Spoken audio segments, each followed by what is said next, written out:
Bem-vindo ao programa especial com as ganhadoras da edição de 2021 do Prêmio ANEFAC FIPECAF Troféu Transparência.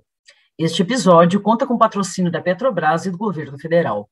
Me chamo Marta Pelúcio, sou a presidente nacional da ANEFAC e neste podcast recebo Rodrigo Araújo Alves, diretor financeiro de relacionamento com investidores da Petrobras. Rodrigo, seja muito bem-vindo. Obrigado, Marta. Sempre um prazer estar aqui com você, com o time da ANEFAC. Uma honra estar aqui mais uma vez representando a Petrobras e mantendo essa nossa parceria sólida com a ANEFAC. Que ótimo, né? Bom estar de novo juntos aqui. Bom, em 2021, estamos comemorando Bodas de Prata e o slogan do prêmio é: o mundo se transforma, a transparência se intensifica, dando luz a novos conceitos de sustentabilidade e valores sociais, que agregam cada vez mais valor aos negócios. A Petrobras é ganhadora na categoria acima de 8 bi pela 19ª vez. Rodrigo, vocês são ganhadores recorrentes do prêmio. Mas conta um pouquinho para a gente, quais foram os desafios extras que vocês enfrentaram na preparação das DFs de 2020, considerando todo esse cenário da Covid, de home office que nós vivenciamos? Obrigado, Marta. Assim, acho que primeiro foi um desafio para todo mundo e uma surpresa ali, obviamente, né, quando a gente chega em toda aquela situação da pandemia ali em março, meados de março, e a gente tem que aprender a gerir uma empresa de algumas centenas de bilhões de reais de faturamento e mais de 40 mil empregados, com uma boa parte da força de trabalho trabalhando em home office, né? Acho que foi uma mudança drástica e repentina e que eu acho que foi muito bem sucedida. Se a gente para pensar, assim, a gente conseguiu evoluir em questão de semanas ali, pouco tempo e meses, algo que eu acho que a gente veria acontecer em anos, né? Quando a gente pensa em ferramentas de produtividade, de conexão, como a gente está aqui utilizando hoje, Zoom, Microsoft Teams, Webex, etc., eu fico impressionado como é que essas empresas conseguiram evoluir muito rápido e adaptar até para questões do tipo, colocar um closed caption em português, fazer a interatividade ser melhor. Eu lembro que depois de algumas semanas já em home office surgiu aquela ferramenta do Teams de levantar a mãozinha para fazer pergunta. A evolução foi extremamente rápida, né? E acho que todo mundo foi muito desafiado nesse cenário, né? Primeiro, como trabalhar demonstrações financeiras em home office, eu acho que foi um desafio para a equipe. A minha equipe toda na época, eu ocupava a posição de gerente executivo de contabilidade tributária, então fui o contador da empresa nas demonstrações, né? Então foi um desafio avaliar questões contábeis super complexas. Foi um ano que não só foi um ano desafiador em termos de saúde, segurança para as pessoas, etc., mas para a indústria de óleo e gás foi um ano extremamente desafiador, porque a gente basicamente comercializa movimento, né? O que parou no mundo foi movimento, né? E a gente teve uma crise, acho que uma das primeiras vezes na história da indústria que a gente teve uma crise combinada de preço e volume, né? Os preços de petróleo foram em patamares muito baixos e o volume por toda a questão da pandemia, da redução de movimentação, e acho que enfrentar esse cenário desafiador em termos do negócio, desafiador para as pessoas, com suas famílias, a segurança, e essa novidade de trabalhar em home office, relação com a auditoria. Foi um ano em que nós tivemos 2 testes de impairment, né? Ali em abril e o outro no encerramento do exercício, que é um processo complexo. Então, assim, acho que pela primeira vez a gente viu várias questões contábeis complexas dentro de um ambiente em que todo mundo estava bastante desafiado pelo negócio em si, né? Então, uma combinação de desafios simultâneos ali, eu acho que foi bastante feliz. Acho que a gente conseguiu ter uma performance muito boa no ano de 2020. A empresa, quando comparada ali com as empresas pares, teve um desempenho excepcional no ano de 2020, foi ali entre as melhores, e eu acho que isso também acabou se refletindo nas emoções financeiras. A gente conseguiu aprimorar a questão da transparência, que é um valor muito forte para nós, mesmo num ano tão difícil, né? Então, acho que a gente foram vários desafios do lado profissional e pessoal para as pessoas, mas acho que a gente conseguiu superar e saímos bem melhores do que quando entramos, né? Então, acho que isso é o mais importante. Imagino o desafio. Sabe que eu fiz um podcast no ano passado, o professor Eliseu, para falar dessas questões do impairment, né? Da prudência na hora de fazer o impairment. Então, imagino o desafio que vocês tiveram numa empresa gigantesca como a Petrobras. Mas dentro dessa sua questão aí, das questões tecnológicas, você comentou do Zoom, do aplicativo do Teams, que colocou a mãozinha levantada e tal. Como foi o processo de implantação de novas tecnologias aí na Petrobras para atendimento das necessidades específicas da área contábil? Vocês tiveram muitas alterações? Como que foi? Então, acho que primeiro a gente vinha já num processo pesado, tanto na companhia como um todo, a gente tem a área de transformação digital como uma parte relevante da estratégia da companhia desde 2017, e essa agenda se intensificou muito em 2018 e 2019, então a gente já vinha implantando ferramentas de produtividade, quando a gente virou a chave ali naquele momento que as pessoas foram para home office, a gente já estava utilizando o pacote Office, por exemplo, já mais recentemente, já utilizava o Teams numa escala muito menor, então isso cresceu exponencialmente, né? Então essas ferramentas de planejamento do dia a dia de trabalho, conectividade entre as pessoas, registro de documentação para fim de auditoria, por exemplo, etc., foram fundamentais. E, por outro lado, a gente também está num momento de uma agenda digital muito forte. Então, a gente está dentro de um processo de implementação do SAP S/4HANA.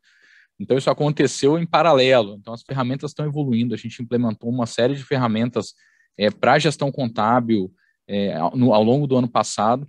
E é até interessante, né? Porque a gente, discutindo as lições aprendidas do projeto, né, foi interessante porque o home office acabou contribuindo bastante para esse processo, né? Porque acabou que, assim, a gente conseguiu fazer uma gestão dos tempos e movimentos ali dentro do projeto muito mais efetiva, né? Por incrível que pareça, apesar de não estarem presentes fisicamente, a disponibilidade das pessoas mudou bastante, a gente conseguiu fazer um escalonamento de forma que os projetos fluíssem até mais rápido do que se tivesse todo mundo presencial. Então, a gente ficou com a sensação de que a implementação de novas tecnologias foi muito alavancada, tanto em termos do processo mesmo de adoção, quanto das melhorias que foram necessárias, né? Então, acho que a gente acabou antecipando algumas etapas do processo, por exemplo, do S/4HANA, a gente conseguiu entregar algumas aplicações até antecipadas nesse cenário todo. Então, acho que foi bastante positivo e tem contribuído para o desempenho da companhia.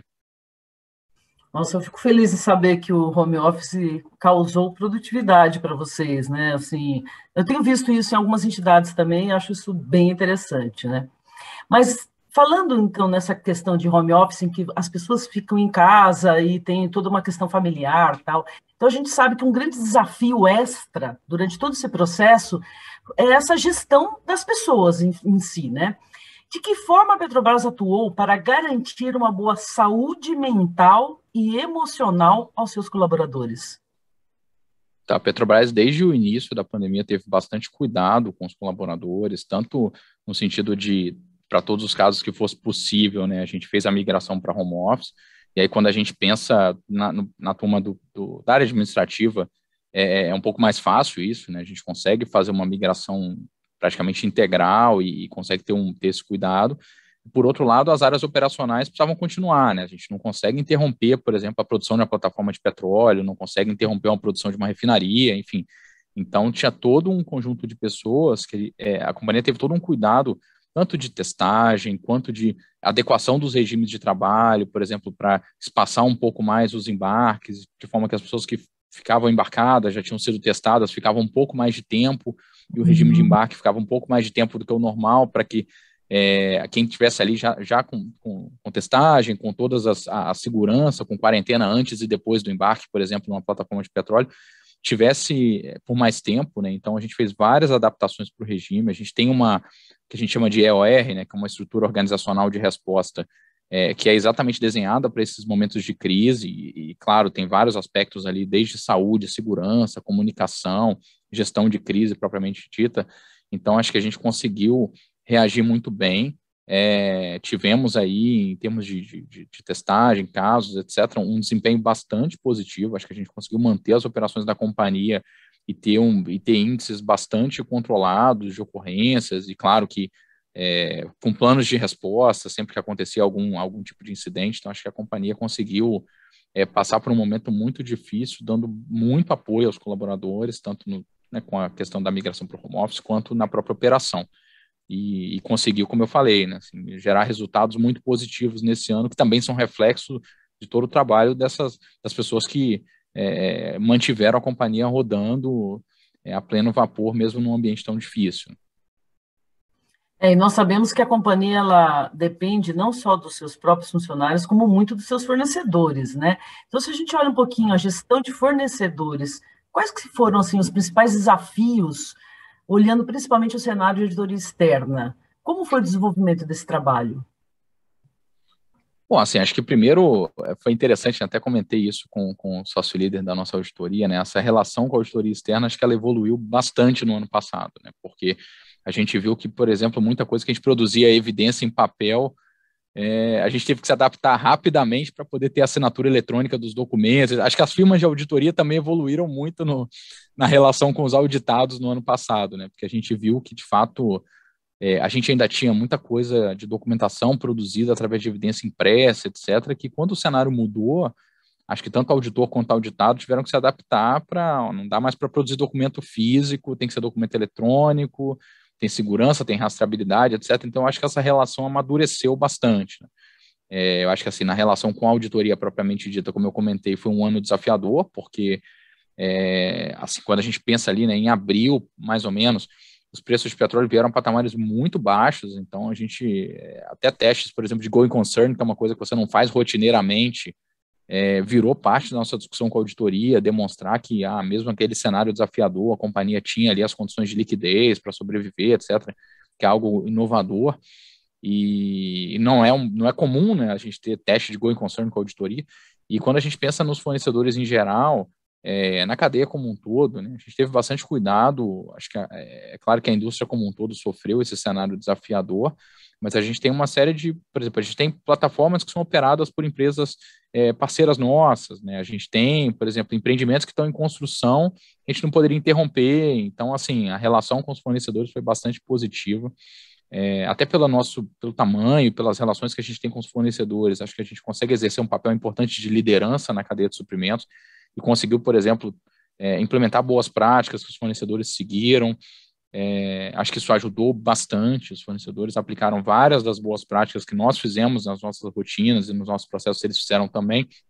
E a gente teve bastante preocupação também, especialmente com a saúde financeira dos fornecedores, né? Um momento desafiador em que a companhia precisou bastante ali dos seus fornecedores. Então, acho que esse foi um outro cuidado adicional, que era um momento desafiador para as empresas como um todo, e que a gente cuidou com bastante atenção, a gente implementou ao longo do ano passado um programa chamado Mais Valor, que é um programa que trata antecipação de recebíveis, que os fornecedores conseguem, através de plataforma online, a gente tem uma competição ali entre as instituições financeiras para gerar crédito com custo menor para os fornecedores, lastreados nos recebíveis que eles têm de operações com a empresa. Então, isso também foi algo que destravou valor para a cadeia de suprimentos, a gente conseguiu implementar dentro desse cenário. É bom para a companhia, alonga nosso prazo de pagamento, bom para os fornecedores que conseguem taxas competitivas no mercado. Então, a gente também teve um cuidado importante aí com a cadeia de suprimentos, que é fundamental para o bom desempenho da companhia. Mas parabéns por essas ações, porque elas acredito que devem ter sido muito importantes. E eu fico imaginando a quantidade de testes de going concern que as empresas de teoria tiveram que fazer em Pois é. todos os seus clientes, não é O verdade? pessoal com certeza foi dar uma lidinha nos standards para ver como é que fazia going concern. Aquele standard que fica no cantinho assim do armário, né, que você quer não tirar nunca para fazer. Exatamente.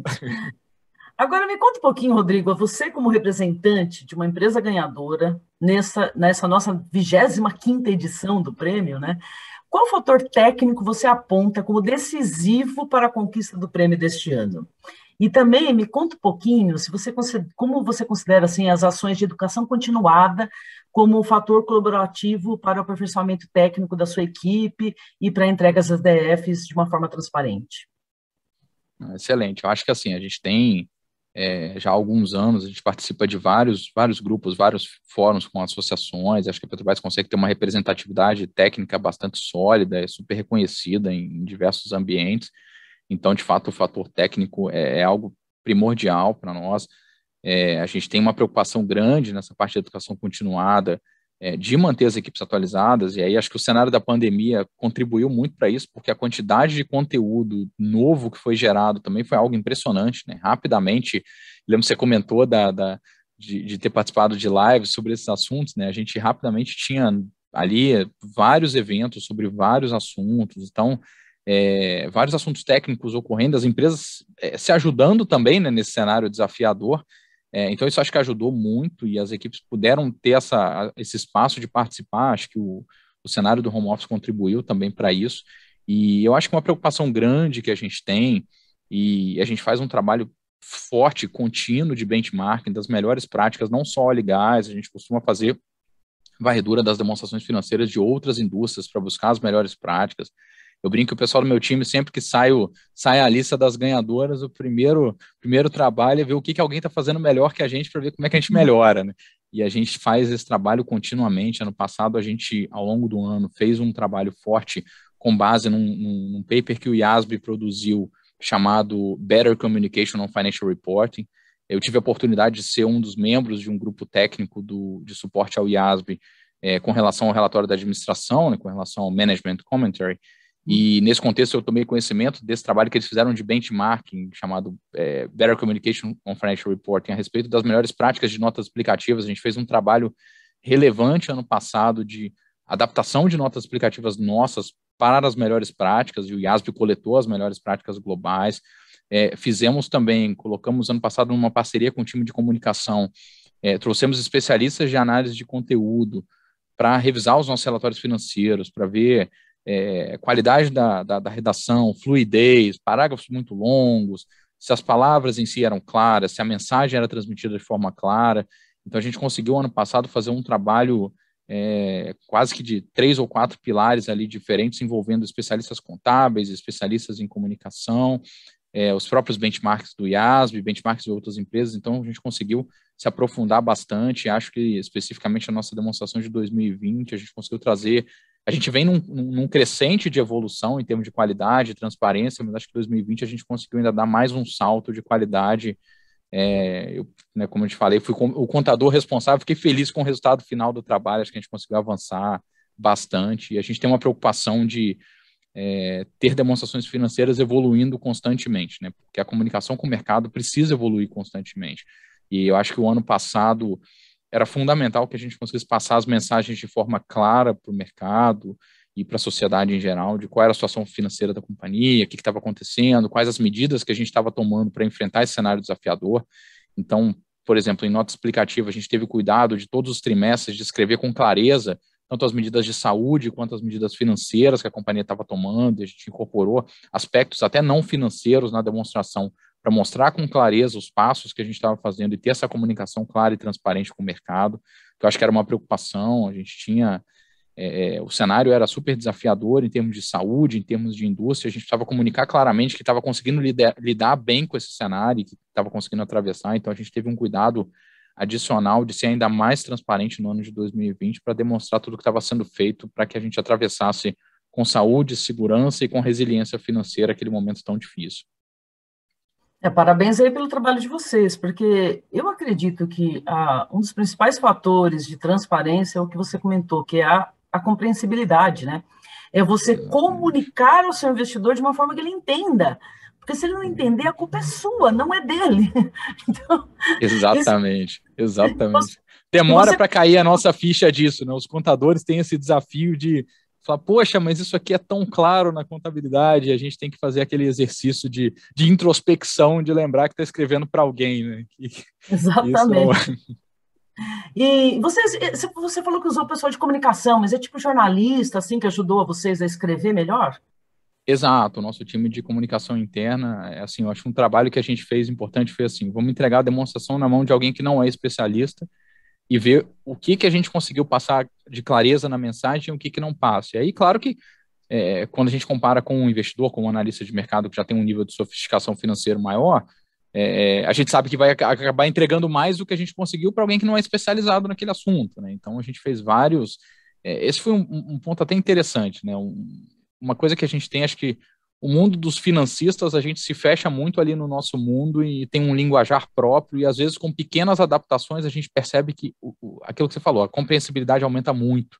Às vezes com mudanças sutis, de estruturar melhor uma redação, de usar uma palavra talvez não tão técnica, ou não exatamente aquela palavra, mas conseguir descrever melhor, ou colocar a palavra técnica entre parênteses e botar uma descrição mais clara do que aquilo quer dizer.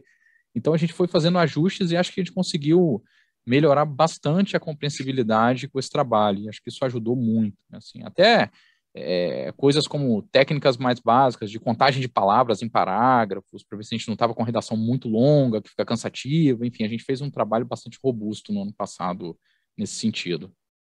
Bem interessante essa dica também para as outras empresas que queiram ganhar o prêmio, né, Rodrigo? Uma excelente dica, né? Mas quando a gente fala de transparência hoje, vai muito além das DFs, né? Quais são as principais iniciativas da Petrobras olhando a agenda ESG? Então, a Petrobras tem uma agenda bastante pesada pelo lado ambiental, né? Assim, a gente inclusive divulgou uma ambição recentemente alinhada com a OGCI, que é a Organização da Indústria de Óleo e Gás voltada para iniciativas climáticas, né? Então, a companhia tem toda uma preocupação em reduzir seu nível de emissões nas suas operações, toda uma preocupação de não só a responsabilidade ambiental nas áreas que a gente atua, mas também atuar em processos que aumentem a nossa eficiência energética e reduzam as emissões da companhia. A gente hoje, para você ter uma ideia, a gente na área de exploração e produção está no primeiro quartil mundial em termos de nível de emissões, a gente tem os ativos com nível mais baixo de emissão ali, mundialmente falando, estamos no primeiro quartil, então a gente tem todo um cuidado com isso, tem planos para o futuro de melhorar essa questão das emissões. É claro que a indústria de óleo e gás ela tem um desafio adicional quando a gente fala de responsabilidade ambiental, e a gente se preocupa bastante com isso. Em termos de governança, quando a gente olha a trajetória da Petrobras nos últimos 5, 6 anos, acho que foi uma evolução sem precedentes em termos de governança, né? Desde quando a gente olha lá atrás, em 2015, quando a empresa criou a Diretoria de Governança e Conformidade, e tudo que foi feito de aumento da governança, melhoria dos processos, maior transparência, maior divulgação, a companhia tem sido, felizmente, premiada pela ANEFAC consistentemente aí nos últimos anos, e acho que reforça a transparência é um valor fundamental para nós, e a gente faz muita pesquisa de percepção também com relação à transparência, à qualidade da nossa governança. E do lado social, a Petrobras tem toda uma agenda forte de responsabilidade social, vários projetos relevantes que são patrocinados pela Petrobras, desde a educação na primeira infância, até projetos voltados para as comunidades onde a gente atua. Então, a gente tem uma gama de responsabilidade social bastante grande. Acho que isso aí, e uma coisa que eu acabei comentando, né, mas a gente vem cada vez mais incorporando, seja nas demonstrações financeiras, ou seja no press release, ou no call de resultados com o mercado, informações sobre a nossa agenda ESG, né? Desde informações sobre emissão, informações sobre saúde e segurança, informações sobre governança. A gente vem trazendo cada vez mais essas informações como parte rotineira do disclosure da companhia. E eu acho que um último exemplo bacana que a gente teve no ano de 2020 e que virou prática, né, a Petrobras passou a divulgar o seu relatório fiscal, que é algo que, assim, acho que vou dizer quase sem precedente no Brasil, porque a gente não vê isso, não é algo comum. A gente tem um relatório que a gente já divulgou, agora a segunda edição em 2021, referente ao ano de 2020, mas divulgamos a primeira em abril de 2020, com toda a contribuição da Petrobras na forma de tributos, o papel importante que ela tem como substituto tributário, explicações sobre como é que funciona o regime de tributação na indústria de óleo e gás. Então, um relatório de quase 30 páginas voltado só para a questão fiscal e para a contribuição da empresa, que eu acho que é algo bastante inovador aqui no Brasil. Existem casos de empresas que fazem algo similar no exterior, mas acho que aqui no Brasil ainda é algo relativamente novo, e a gente conseguiu ser pioneiro nessa iniciativa, e também começou durante o período da pandemia, então acho que foi um outro ganho importante aí no ano de 2021, no ano de 2020, perdão, nessa agenda ESG. Eu vi esse relatório que você me mandou, né? Eu adorei. Mandei. Muito bom. E, assim, e é interessante, né? Como você comentou, não é uma prática muito comum no Brasil, mas o Brasil é o país mais complexo quando a gente fala de questão tributária. Seria o país que a necessidade é ainda maior, né? De ter Exatamente. Eu acho que a transparência fiscal no Brasil ela tem um valor adicional, dada a complexidade do nosso sistema tributário, e com certeza eu acho que é algo que as empresas tendem a caminhar nesse sentido, né? E acho que isso gera bastante valor para a sociedade como um todo, né? Que consegue enxergar a contribuição das empresas, que não deixa de ser um retorno importante para a sociedade na forma de tributos, né? Excelente. Agora, encaminhando já para o final desse nosso podcast, que mensagem que você deixa para as empresas que anseiam aí estar entre as mais transparentes, além da compreensibilidade que a gente já falou? Eu acho que, assim, primeiro eu acho que é importante que as empresas tenham a transparência como um valor fundamental. Eu acho que começa por aí, né? Assim, é um pouquinho chover no molhado, mas assim, o tone at the top é fundamental. Quando você tem uma administração que tem um comprometimento com a transparência, que deixa claro, como a gente tem internamente, a gente tem um código de conduta ética que deixa claro que a transparência é um valor fundamental para a Petrobras, acho que isso já começa o processo de forma muito positiva, né? Você ter a sua alta administração declarando que transparência é um valor fundamental é o primeiro passo, e acho que isso permeia pela organização como um todo. E aí, quando a gente fala de demonstrações financeiras, cada vez mais a gente tem muita disponibilidade de informação, né? Eu falei desse trabalho do IASB, do Better Communication, falei da questão da dica do nosso pessoal de comunicação revisando, mas acho que isso são coisas assim, esse trabalho de fazer o benchmarking do que as melhores empresas estão fazendo, acho que a gente não tem que ter vergonha de procurar as melhores práticas, muito pelo contrário, né? É louvável abrir a demonstração financeira de uma outra empresa que faz algo diferente do que a gente faz, às vezes a indústria não tem nada a ver com a nossa, mas o assunto é muito parecido, né? E aí eu abro uma nota explicativa e falo, poxa, essa empresa aqui conseguiu entregar o recado de forma muito mais clara do que eu estou conseguindo passar o nosso, né? Então, acho que esse trabalho de ver o que as melhores empresas estão fazendo, e aí, claro que a lista das ganhadoras é uma referência, a primeira referência que eu daria para quem está querendo entrar, dar uma olhada nas ganhadoras, ver o que eles fazem de melhor, o que cada uma faz, as demonstrações são bem diferentes, mas cada empresa tem ali os seus destaques, e eu acho que isso é um outro passo fundamental. E sem dúvida, como a gente falou mais cedo também, a questão da educação continuada e de manter o time sempre atualizado no que tem de melhor em termos de práticas contábeis, eu acho que é um passo fundamental também. E aí é bacana porque com toda essa revolução da transformação digital, manter o time atualizado e sempre focado nas melhores práticas está ficando cada vez mais barato para as empresas, né? Elas conseguem fazer isso com custos muito menores do que conseguiam há 5, 10 anos atrás, sem gastar com viagem, sem gastar com uma série de coisas que tinha. Então, hoje é muito mais fácil você conseguir fazer com que se permeie pelo seu time como um todo. Então, eu acho que essas são algumas dicas aí que eu dou para as empresas querendo ingressar nesse grupo. Excelentes dicas. Muito obrigada, Rodrigo. Foi muito bom bater esse papo com você nesse podcast. E suas palavras finais, por favor. Obrigado, Marta, mais uma vez. Agradecer à ANEFAC pela parceria e pelo reconhecimento. É um orgulho, uma honra para a Petrobras estar nesse seleto grupo das 10 empresas ganhadoras do Troféu Transparência. Todo ano a gente busca estar nesse grupo, então acho que é uma vitória, uma conquista. Internamente a gente sempre trabalha com meta de estar nesse grupo, porque a gente valoriza muito o trabalho da ANEFAC e o trabalho do Troféu Transparência. Eu acho que é algo inovador aqui no Brasil e que tem um selo de qualidade que é reconhecido no mercado, é reconhecido por outras empresas, então é algo que gera valor para as empresas, traz uma percepção importante de transparência, do valor da transparência para as empresas.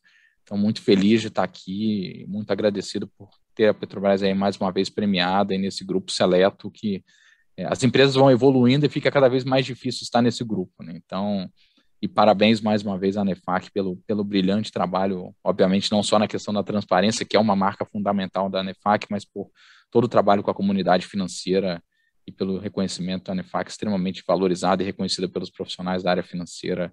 Parabéns pelo seu trabalho também na liderança desse time. Obrigada, Rodrigo. Nós é que agradecemos a Petrobras por seu esforço pela transparência, que para nós é muito importante. Muito obrigada. Bom, não percam a premiação deste ano, que acontecerá em formato híbrido, de forma inovadora esse ano, e com transmissão ao vivo para o público no dia 23 de novembro. Acompanhe as ações do Troféu Transparência nos canais da ANEFAC. Destaque para a playlist especial de podcasts, contando a história da transparência, com entrevistas exclusivas dos ex-presidentes da entidade e parceiros que marcaram a história do prêmio até hoje. E ainda novidades que estão por vir, como o e-book comemorativo de 25 anos de história da premiação. Fique por dentro de todas as ações, acompanhando nossas mídias sociais. Nos vemos no próximo episódio do podcast ANEFAC. Siga conectado conosco e um abraço virtual e até a próxima.